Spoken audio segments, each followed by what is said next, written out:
પહેલા મેં ડિસ્ચા ઓપરેશન કરાવ્યું ત્યારે હાથ ઓમ જ રહેતો હતો, 8 મહિને જેવું આમ જ રહ્યું હતું.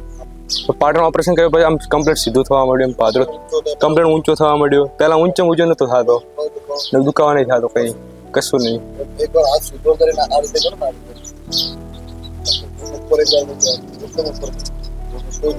ને કોઈ દુખાવો નહીં, કમ્પ્લીટ. ચૌધરી ભાવેશભાઈને ગાયદી પડી ગયો એટલે હાથ નતો વળતો કે હલતો જ નતો પહેલા તો. ચૌધરી ભાવેશને neglected lateral condyle humerus fracture હતું. એટલે એનો મતલબ એવું થાય કે જે હાથના હાડકાના છેડાનો બહારનો ભાગ છે ને ત્યાંનું ફ્રેક્ચર હતું નાનપણમાં, અને એ ફ્રેક્ચર ધ્યાનમાં નહીં આપ્યું હોય જ્યાં ક્યાંક બતાવવા ગયા હશે ત્યાં. તો એના લીધે હાથની અંદર ધીમે ધીમે જેમ એની ઉંમર વધીને એવી રીતે ખોડ આવવા લાગી, હાથ આખો બહારની તરફ જવા લાગ્યો.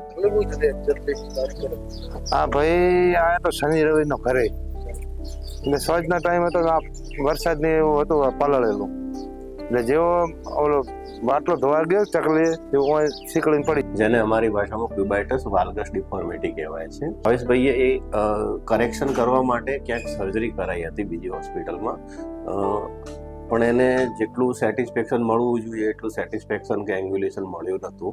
એના લીધે એને સ્ટીફનેસ અને પેઇન બહુ રહેતી હતી.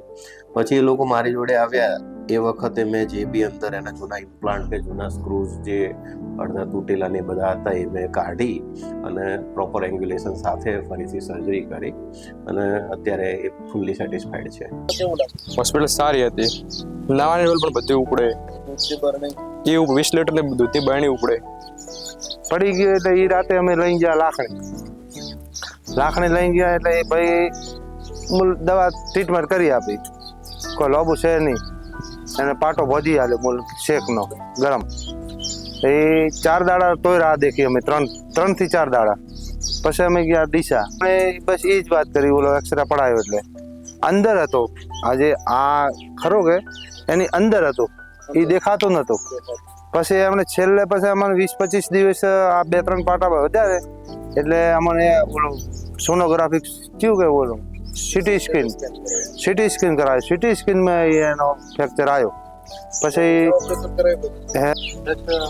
છોકરો પડે કે ચિંતા થી ચિંતા તો હોય છે, છોકરો ખાઈ ના આવી કે પી ના આવી કે ખોડ રહી જાય, ખોડ રીતી વળે. 8-9 મહિના ખોડ રહી આતરે. હા, રેટે ઓંગણામાં પડી ગઈ તો ભણતો આવ્યો તો ઘરે દાદા ને મળવા. દાદા ને કે હંબા ના દાદો બીમાર ગયા તો હાથ ભાગવત પડતો. પછી પાટણ કે અમે વાત કરી કે પાટણ લઈને ગયા, રેડી છોકરો વીકી ગયો.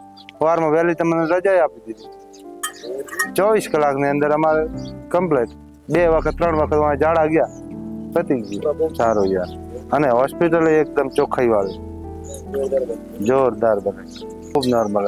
હસીને વાત કરે, પહેલા પ્રશ્ન તો એ કે હસીને વાત કરે એટલે આપણે ત્યાંથી આનંદ થઈ જાય. હા, દુઃખ મટી જાય. અડધો દુઃખ તો એ લઈ લે પહેલથી. હવે કમ્પ્લીટ દૂધ ભરાવે, ટ્રેક્ટર ચલાવે, ગાડી ચલાવે, બાઇક ચલાવે. આશીર્વાદ કે પ્રભુ બૈરો ભલો બાર છોકરો રેડી વીગી ગયો. બેઠોડા વાઈટ તો વીયો પણ હાથ પાદરો વીગી ગયો. નીકળી જિંદગી છોકરા કોટ રહે. ખૂબ આભાર પ્રભુભાઈ નો. Thank you Prabhubhai. કોઈ હાડકાનું કોઈ પણ સેકન્ડ ઓપરેશન એટલે જોખમી જ હોય છે, અને એ બી સાંધાની આસપાસનું ઓપરેશન કરવું એટલે બહુ બધું વસ્તુ જે હોય છે કે જે અમારે ફેસ કરવી પડે છે.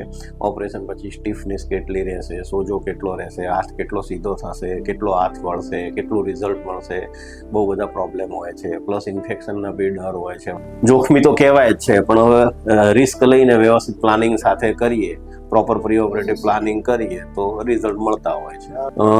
આ ઓપરેશન પછી આપણે લગભગ એને તરત જ પોસ્ટ ઓફ ડે 2 થી જ ફિઝિયોથેરાપી ચાલુ કરાવી દીધી હતી, અને એને લગભગ મહિનાની અંદર તો એને બધું full range of motion, full working અને ફૂલી સેટિસ્ફાઈડ રિઝલ્ટ એને 1.5 મહિનાની અંદર હતું.